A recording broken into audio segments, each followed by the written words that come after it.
सरकार ने रेल डकैती का पता लगाने का काम तेजी से शुरू कर दिया।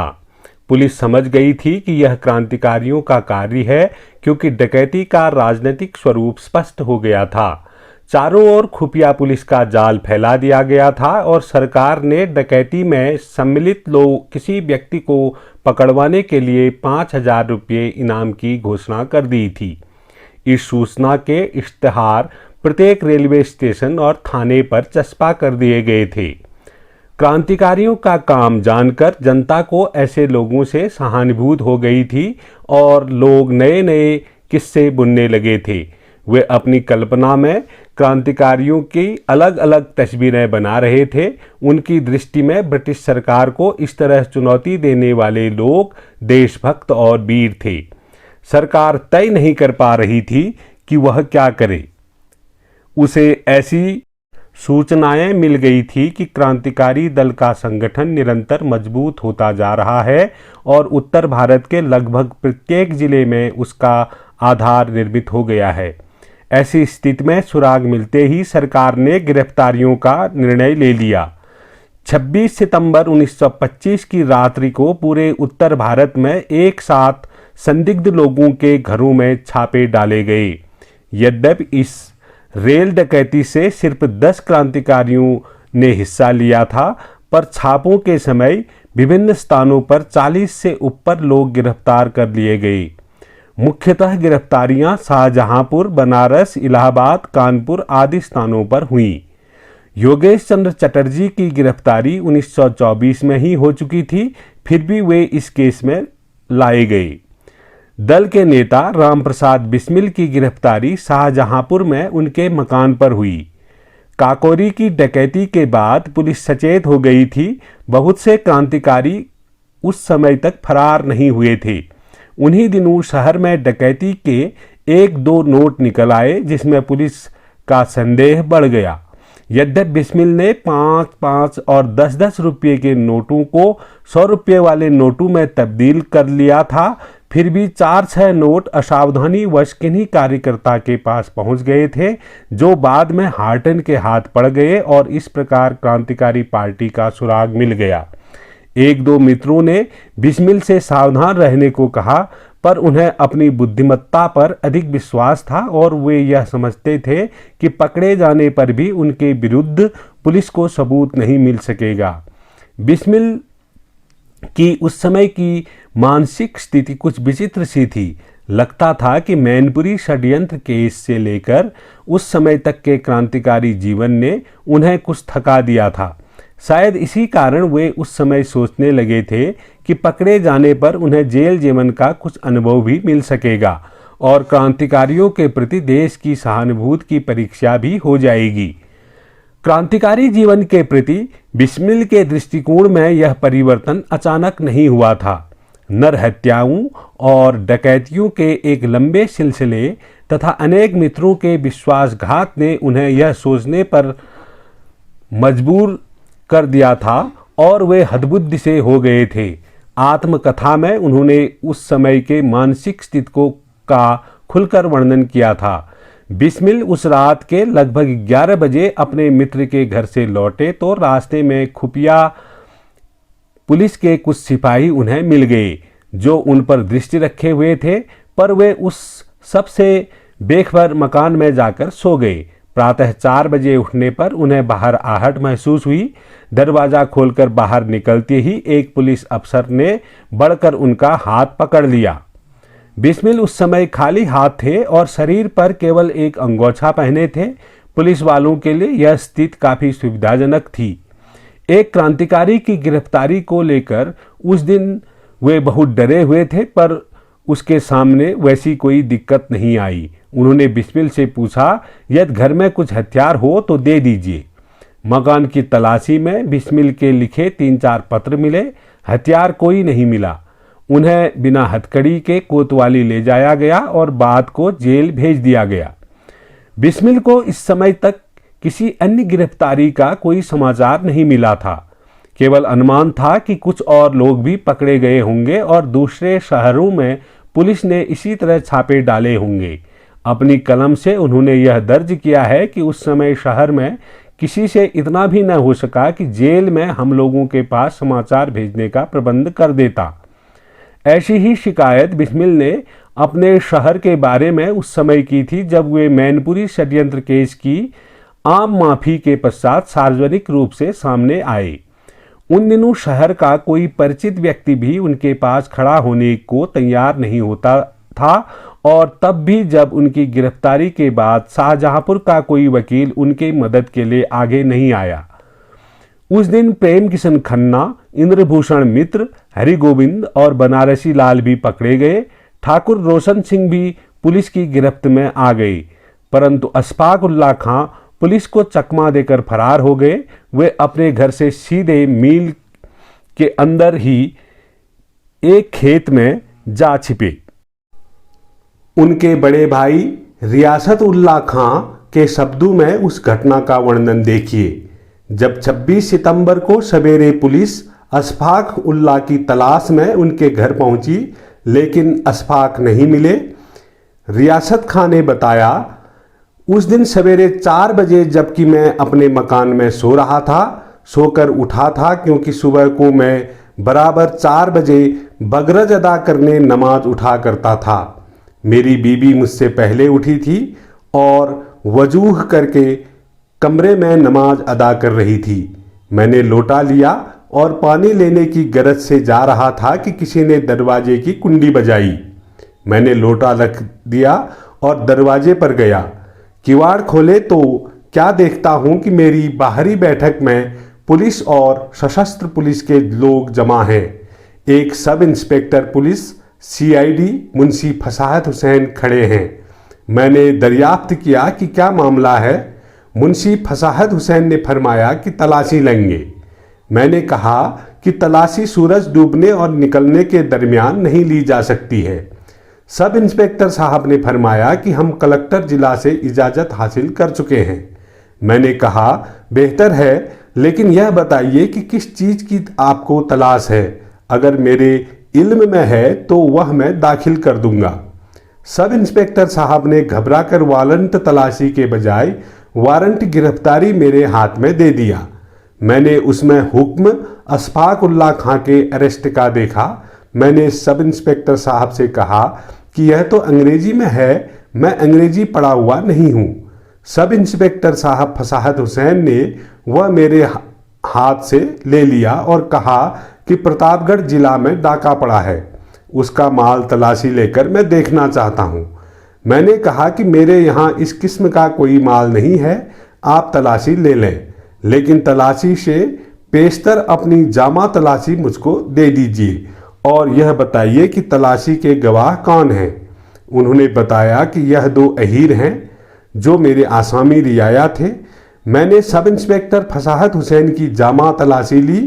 बात को 2 कांस्टेबल चौकी पुलिस जलाल नगर के सब इंस्पेक्टर साहब ने फरमाया कि इनकी तलाशी ले लीजिए, यह अंदर जाएंगे। मैंने कहा कि ये कांस्टेबल हमारी चौकी के हैं, हम इनको जानते हैं, ये हमको जानते हैं, इनकी तलाशी की जरूरत नहीं है। एक हवलदार आर्म्ड पुलिस और एक कांस्टेबल आर्म्ड पुलिस को कहा कि यह भी अंदर जाएंगे। मैंने उन दोनों की जामा तलाशी ली और मैंने कहा कि पर्दा करा दूं। सब इंस्पेक्टर ने फरमाया कि यहीं से पुकार दीजिए, आप क्या कहते हैं। मैंने बिगड़ कर कहा। वह खामोश हो गए। मैंने अंदर कदम रखते हुए आवाज़ दी कि नमाज की नीयत तोड़ दो और फौरन ऊपर चली जाओ। मेरी बीबी ने नीयत तोड़ दी और ऊपर छत पर चली गई। अशफाक उल्लाह दालान में सो रहे थे, फौरन उठे। मैंने कहा तलाशी होगी। उन्होंने कहा कि मैं गिरफ्तार हो जाऊंगा। यह कहकर फौरन बक्स के पास गए जो वहीं रखा था, क्योंकि उसमें बैन गार्ड अखबार जो मास्को से जारी होकर आयरलैंड से आता था, जिसका दाखिला हिंदुस्तान में ममनू था, अशफाक के नाम से हर माह आता था, उसकी कापियाँ 10 या 11 थी। वे लेकर फौरन ऊपर चले गए। यह काम गालिबन 1 मिनट में हो गया। मैंने सब इंस्पेक्टर साहब से कहा कि आइए। दरवाजे पर मैंने सैयद मतलूब हुसैन को खड़ा कर दिया। कि इन लोगों के अलावा किसी को अंदर न आने देगा।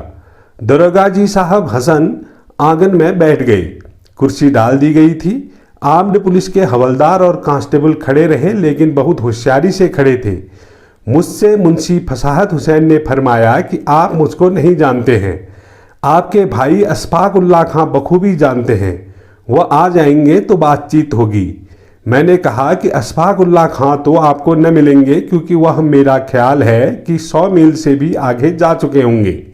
मैंने कहा कि मुंशी फसाहत हुसैन घबरा गए और कहा कि कहाँ को गए हैं। मैंने कहा कि रात करीब 12 बजे किसी ने कुंडी मारी, अशफाक उल्लाह दरवाजे पर गए। एक सब इंस्पेक्टर पुलिस थे, उन्होंने अशफाक उल्लाह से कहा कि फौरन दूर निकल जाओ वरना गिरफ्तार हो जाओगे। अशफाक उल्लाह ने अपना बिस्तर और कपड़े लिए और मेरे 400 रुपये रखे हुए थे वे लेकर चले गए।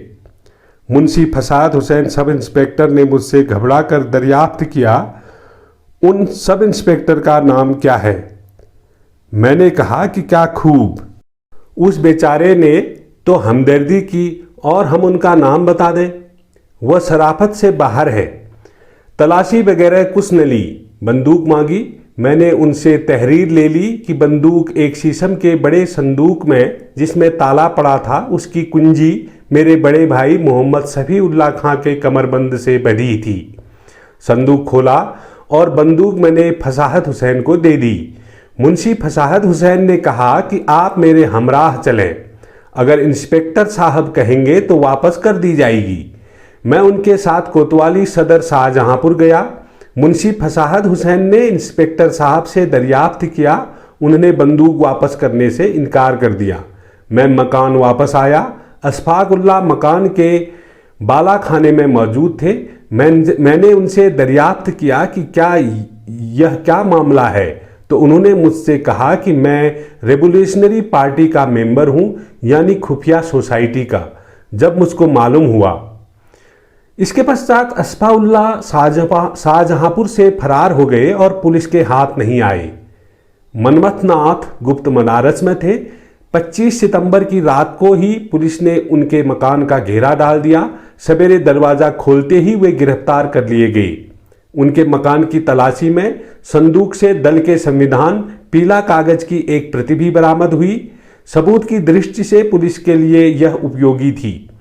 मनमथनाथ गुप्त को जिस समय गिरफ्तार किया जा रहा था, ठीक उसी समय बनारस में 1 दर्जन मकानों की तलाशी ली जा रही थी और हर संदिग्ध व्यक्ति को पकड़ा जा रहा था। राजेंद्र लाहिड़ी के घर पर छापा मारा गया, किंतु वे दल की ओर से बम बनाना सीखने के लिए कलकत्ता जा चुके थे। चंद्रशेखर आजाद के कमरे में भी तलाशियां हो रही थी, पर वे भी गायब थे। सचिंद्रनाथ बख्शी उस दिन गिरफ्तारी से बाल बाल बच गए। वे शाम को मुफ्त के एक सामाजिक थिएटर में चले गए थे। देर रात को जब नाटक समाप्त हुआ तो कुछ युवकों ने उनसे दुर्गाबाड़ी चलने का अनुरोध किया। यद्यपि बख्शी जी कोई धार्मिक व्यक्ति नहीं थे, पर वे युवकों का कहना मानकर उनके साथ चले गए। बख्शी जी इस तरह नौजवानों के बीच घुल मिलकर दल के लिए उपयुक्त व्यक्तियों की खोज कर लेते थे। थिएटर तक उनके पीछे खुफिया पुलिस का जो आदमी आया था, वह निश्चिंत हो गया कि नाटक खत्म होने पर अब बख्शी जी घर पहुंचेंगे। लेकिन बख्शी जी को प्रातः दुर्गाबाड़ी से लौटते हुए पुलिस की खबर लग गई। वे तुरंत छिप गए और फिर बहुत दिनों तक पुलिस के हाथ नहीं आए। उनकी फरारी के बाद उनके घर की सभी चल व अचल संपत्ति जब्त कर ली गई। उनके पिता कालीचरण बख्शी की आंखों के सामने घर पर रात को छापा मारकर कपड़ा लत्ता, घी चावल और दाल तक पुलिस उठा ले गई। उसने यह भी परवाह नहीं की कि कपड़ों के अभाव में परिवार में व्यक्ति कैसे रहेंगे। कानपुर के सुरेश चंद्र भट्टाचार्य उन दिनों दुर्गा पूजा मनाने बनारस आए हुए थे और वे भी यहीं गिरफ्तार कर लिए गए। रामनाथ पांडे को भी उस दिन यहीं पकड़ लिया गया। कानपुर में वीरभद्र तिवारी और रामदले त्रिवेदी को गिरफ्तार किया गया। राजकुमार सिन्हा भी यहीं पर घर पर पकड़ लिए गए और बनारस हिंदू विश्वविद्यालय के जिस कमरे में वे रहते थे, उसमें तलाशी में 2 राइफलें बरामद हुई। पूना में रामकृष्ण खत्री को पकड़ लिया गया, जो उन दिनों गोविंद प्रकाश के नाम से दल की ओर से मध्य प्रांत में संगठन का कार्य देखने के लिए भेजे गए थे। इलाहाबाद में भूपेंद्र नाथ सान्याल विचित्र तरीके से पुलिस के हाथ आ गए। वहां हीबेट रोड पर जब एक बंगाली छात्र बम लेकर जा रहा था तो अचानक बम का विस्फोट हो गया। वह छात्र घायल हो गया और पकड़े जाने पर उसने भूपेंद्र नाथ सान्याल का नाम ले लिया और इस तरह प्रसिद्ध सान्याल परिवार में भूपेंद्र नाथ को काकोरी के मुकदमे में ले आया गया। पुलिस उनके घर से सारा सामान भी उठा ले गई। सचिंद्र नाथ सान्याल कैदी की हालत में थे। सन 1924 में बंगाल ऑर्डिनेंस में उनके विरुद्ध वारंट निकला था, पर वे फरार हो गए और पकड़े नहीं जा सके। बाद को 1925 में वे गिरफ्तार हुए तो उन लोगों पर 124A का मुकदमा चलाया गया, जिसमें उन्हें 2 साल की सजा दी गई। इस तरह जब वे लखनऊ लाए गए तो वे कैदी थे। लखनऊ में गोविंद चरण कार और सचिंद्र नाथ विश्वास गिरफ्तार हो गए। विश्वास बंगाल के पौना नामक स्थान के रहने वाले थे, पर वे संयुक्त प्रांत में बस गए थे और गिरफ्तारी के समय लखनऊ में शिक्षा प्राप्त कर रहे थे। इसी तरह मेरठ में विष्णु शरण दुबलिस, मथुरा में शिवचरण लाल और रायबरेली में बनवारी लाल को पकड़ा गया। इसके अतिरिक्त चंद्रभाल जौहरी, मोहनलाल गौतम और ज्योति शंकर दीक्षित भी पकड़े गए, पर शिवचरण लाल सहित इन लोगों को मुकदमा चलने से पहले ही छोड़ दिया गया। इनमें इलाहाबाद के ज्योति शंकर बहुत खुशमिजाज आदमी थे। जेल कर्मचारी इनकी खुशहाली देखकर कुड़ा करते थे। जब स्पेशल मजिस्ट्रेट द्वारा इन्हें छोड़ा जाने लगा तो वे अनुरोध पूर्वक अदालत से बोले, तो क्या छोड़ ही दीजिएगा? अरे एक दिन तो और रह लेने दो। हम पहले ही बता चुके हैं कि राजेंद्र नाथ लाहिड़ी कलकत्ता में बम बनाना सीखने गए हुए थे, जिसके कारण बनारस में हुई तलाशियों में पुलिस उन्हें नहीं पा सकी। पर 2 महीने बाद ही कलकत्ता के निकट दक्षिणेश्वर गांव में 8 व्यक्तियों के साथ वे गिरफ्तार करके इस मुकदमे में ले आए गए। जबलपुर में प्रणवेश चटर्जी पकड़े गए। इसी तरह बनारस में बाद को मुकंदीलाल भी पुलिस के हाथ आ गए और दामोदर स्वरूप सेठ भी। इन लोगों को जल्दी ही लखनऊ भेज दिया गया। पुलिस को गिरफ्तारियों में आवश्यक सबूत हाथ लग गए थे। गोविंद चरण कार के निवास से भी पीले कागज का दूसरा पर्चा बरामद हो गया था और प्रणवेश के घर से दल के नियमों की 2 टंकित प्रतियां पुलिस को मिल गई थी। क्रांतिकारियों की 40 से ऊपर गिरफ्तारियां देश के वातावरण में एक नई हलचल ले आई। जनता में सरकार विरोधी भावना तेजी से फैलने लगी थी और क्रांतिकारियों के प्रति लोगों की सहानुभूति देखते ही बनती थी। समाचार पत्रों में इस घटना से संबंधित सूचनाओं को क्रांतिकारियों का पक्ष लेकर प्रकाशित किया जा रहा था। प्रताप ने तो देश के नर रत्न गिरफ्तार शीर्षक देकर एक विस्तृत रिपोर्ट छापी थी। वैसे भी प्रताप और उसके संपादक गणेश शंकर विद्यार्थी की सहानुभूति देश भर के क्रांतिकारियों के साथ थी और वे उन्हें हर तरह से सहयोग भी करते थे। कहा जाता है कि एंग्लो इंडियन अखबारों की भूमिका अवश्य सरकार के पक्ष में थी, पर वे भी उस समय वातावरण और क्रांतिकारियों को जनता से मिलने वाली हमदर्दी की उपेक्षा नहीं कर सकते थे। गिरफ्तार क्रांतिकारियों में कई बाद में छोड़ दिए गए और शेष पर लखनऊ की अदालत में मुकदमे की कार्रवाई शुरू की गई। पुलिस ने पकड़े गए अनेक व्यक्तियों पर दबाव डालकर सरकारी गवाह बनाने का प्रयत्न किया। सरकारी खजाने की लूट के बारे में जानने के लिए वह हर उपाय कर रही थी। शाहजहांपुर जिले में जो लोग पकड़े गए उस पर राम प्रसाद बिस्मिल स्वयं आश्चर्यचकित थे कि पुलिस को उनके बारे में किस सूत्र से जानकारी प्राप्त हुई। बनारसी लाल सरकारी गवाह बन गया था और उसने कई महत्वपूर्ण रहस्य पुलिस को बता दिए थे। वह सरकारी गवाह कैसे बना, इसकी जानकारी हमें बिस्मिल की आत्मकथा में मिलती है। थोड़े दिनों में एक मित्र ने भयभीत होकर कि कहीं वह भी न पकड़ा जाए, बनारसी लाल से भेंट की और समझा बुझाकर उसे सरकारी गवाह बना दिया। बनारसी लाल बहुत घबराता था कि कौन सहायता देगा, सजा जरूर हो जाएगी। यदि किसी वकील से मिल लिया होता तो उसका धैर्य न टूटता। पंडित हरकरन नाथ शाहजहांपुर आए।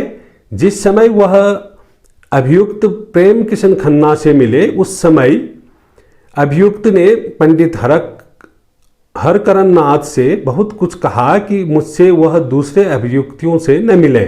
यदि वह कहा मान जाते और मिल लेते तो बनारसी लाल को साहस हो जाता और वह डटा रहता। उसी रात को पहले एक इंस्पेक्टर बनारसी लाल से मिले।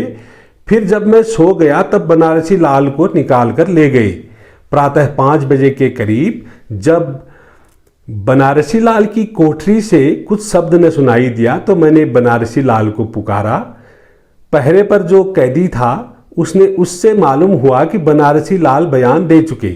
बनारसी लाल के संबंध में सब मित्रों ने कहा था कि इससे अवश्य धोखा होगा, पर मेरी बुद्धि में कुछ न समाया था। प्रत्येक जानकार ने बनारसी लाल के संबंध में यही भविष्यवाणी की थी कि वह आपत्ति पड़ने पर अटल न रह सकेगा। इसी कारण सबने उसे किसी प्रकार के भी गुप्त कार्य में लेने से मनाही की थी। अब तो जो होना था सो हो ही गया। बनारसी लाल इस मुकदमे का मुख्य गवाह था, इसलिए यह अच्छा होगा कि उसके संबंध में यहाँ यह भी बता दिया जाए कि उसकी पत्नी ने भी उसे मुखबिर बनाने में मुख्य भूमिका अदा की। वह जब जेल में बनारसी से मिलने आई तो बोली कि मैं भूखों मर रही हूँ।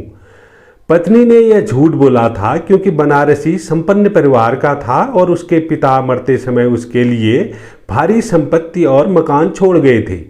यद्यप बुरी संगत में पड़कर उसने धन को बर्बाद भी बहुत किया था, पर बाद में वह कांग्रेस में काम करने लगा था। जिन दिनों वह काकोरी का मुखबिर बना वह शाहजहांपुर नगर कांग्रेस कमेटी का निर्वाचित मंत्री था। बिस्मिल ने उसे यह समझाकर दल में ले लिया था कि उसने अपने को सुधार लिया है, लेकिन बाद को उन्हें इस बात का बहुत दुख रहा। सबसे विचित्र बात यह थी कि उसे अपने मुखबिर बनने पर कोई पश्चाताप या लज्जा नहीं महसूस हुई, बल्कि उसके व्यवहार से लगता था कि वह अपने इस कृत्य से बहुत प्रसन्न है। पत्नी ने बनारसी से जब यह कहा कि वह पैसों की व्यवस्था करे तो उसे एक बहाना मिल गया और उसने बिस्मिल से कुछ रुपये दिलवाने की बात की। बिस्मिल ने स्पष्ट कह दिया कि जो धन इस समय बचा है वह पार्टी का है और उसे पार्टी के कार्य में ही व्यय किया जा सकता है। बनारसी लाल यह सुनकर आग बबूला हो गया और उसने बिस्मिल से झगड़ा कर लिया। उसके तुरंत बाद ही उसने बयान दे दिया। वास्तविकता यह थी कि बनारसी के बयान के पहले पुलिस के पास मुकदमे को खड़ा करने का कोई न कोई आधार नहीं था। यद्यप पुलिस ने बिचपरी गांव की एक डकैती में ही हिस्सा लिया था, पर दल का सदस्य होने के नाते कुछ अनुमान व सुनी सुनाई बातों के आधार पर बनारसी ने पुलिस को कुछ सुराग बता दिए। उसका बयान इसलिए भी महत्व रखता है कि उसे ही इस बात का पता चला कि शाहजहांपुर में बिस्मिल से मिलने बाहर से कौन कौन आता है, और कई बार बाहर से आए हुए लोगों को उसी के घर पर ठहराया गया था। बनारसी को मुखबिर बनने का लाभ यह मिला कि उसे जेल से बाहर पुलिस की हवालात में रखा गया और कुछ सुविधाएं भी दी गई। पुलिस ने यह व्यवस्था कर ली थी कि प्रत्येक गिरफ्तार व्यक्ति से अलग अलग बात करके रहस्यों का पता लगाया जा सके। बिस्मिल के लिए यह बहुत दुखद था कि उसके शहर का हाई स्कूल का एक छात्र इंद्रभूषण मित्र भी सरकारी गवाह बन गया। उसके पिता स्थानीय नगरपालिका में हेल्थ ऑफिसर थे और राम प्रसाद बिस्मिल अपनी डाक इंद्रभूषण के पते पर मंगा लिया करते थे।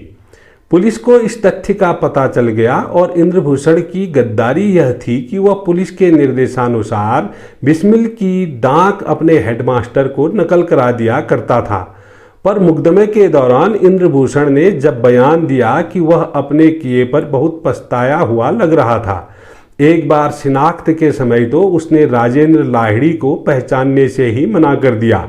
बोला, I am not worth touching him, अर्थात मैं इन्हें स्पर्श करने योग्य नहीं हूं। इसके इस वाक्य पर सरकारी वकील के चेहरे फक पड़ गए। यही नहीं, उसने शिनाख्त के समय अनेक अभियुक्तों को जानबूझकर नहीं पहचाना। मदमथ नाथ गुप्त के अनुसार इसका एक उदाहरण तो यह है कि उसने मुझे ही नहीं पहचानाया। इस प्रकार उसने मेरी जो शिनाख्त नहीं की वह गलती के कारण नहीं, बल्कि उसने मुझे छोड़ दिया। वह मुझे अच्छी तरह जानता था। जब भी मैं शाहजहांपुर के पंडित राम प्रसाद के यहाँ आता था, और ऐसा औसतन महीने में एक बार करता था, तो मुझसे उसकी भेंट होती थी। कई मौक़ों पर खन्नौत के किनारे हम दोनों टहलने जाया करते थे। ऐसा लगता था कि बाद को इंद्रभूषण की प्रक्रिया का शिकार हुए, जिससे होकर पुलिस के बनाए मुखबिरों को गुजरना पड़ता था, उसे घोर मानसिक यातनाएं झेलनी पड़ी। इसी प्रकार बनवारी लाल भी सरकारी गवाह बने और उन्हें एक लंबा बयान दे दिया। अपनी गिरफ्तारी के पहले वह रायबरेली में दल के जिला संगठन कार्यकर्ता थे और गिरफ्तार होने से पूर्व असहयोग आंदोलन के दौरान 6 महीने की सजा काट चुके थे। पर इस बार उन्हें लगा कि सजा बड़ी होगी। यदि पता होता कि थोड़ी सजा पाकर बाद को मुक्ति मिल जाएगी तो वह डिगते नहीं। यहाँ पहले ही बता दूं कि सरकारी गवाह बन जाने के बाद भी उन्हें मुकदमे में 5 साल की सजा 2 धाराओं में दे दी गई। दल के नेता राम प्रसाद बिस्मिल को भी सरकारी गवाह बनाने के कुछ कम प्रयास पुलिस और सरकार द्वारा नहीं किए गए। खुफिया पुलिस के कप्तान बिस्मिल से कई बार मिले और बड़ी सहानुभूति दिखाने का नाटक किया। थोड़े ही दिनों बाद जिला कलेक्टर ने भी उनसे मुलाकात की और उन्हें फांसी तक का भय दिखाया। बोले, बस ना हो तो बयान दे दो। पर बिस्मिल यह सब चुपचाप सुन रहे थे।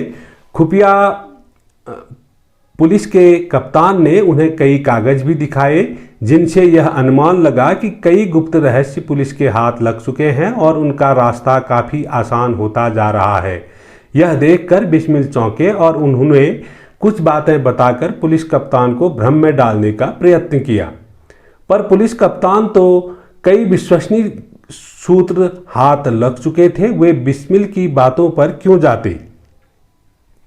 फिर भी कप्तान बोला, यदि वे बंगाल से अपना ताल्लुक बताकर कुछ बोल्शेविकों के विषय में अपना बयान दे दें तो उन्हें थोड़ी सी सजा करा दी जाएगी और सजा के थोड़े दिनों बाद ही जेल से निकालकर इंग्लैंड भेज दिया जाएगा तथा सरकार से 15,000 रुपये पारितोषिक भी दिला दिया जाएगा। बिस्मिल ऐसे प्रस्तावों को सुनकर मन ही मन हंस रहे थे। अधिकारियों को क्या पता था कि वे उस धातु के बने हैं जिसे कहीं से झुकाया नहीं जा सकता।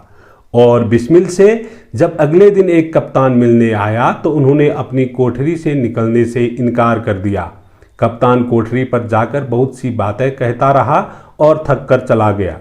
बनारस में पुलिस किसी को भी सरकारी गवाह बनाने में कामयाब नहीं हुई। क्रांतिकारी आंदोलन के इतिहास में यह दर्ज है कि आगे चलकर भी पुलिस कभी इस शहर से मुखबिर बनाने में समर्थ नहीं हुई। रामनाथ पांडे को सरकारी गवाह बनाने के लिए इस शहर में बहुत प्रयत्न किए गए। हिंदू स्कूल के हेडमास्टर रामनारायण मिश्र को इस काम के लिए लाया गया, जो छात्रों के बीच बहुत असर रखते थे। पर रामनाथ पांडे अपने रास्ते से हटे नहीं।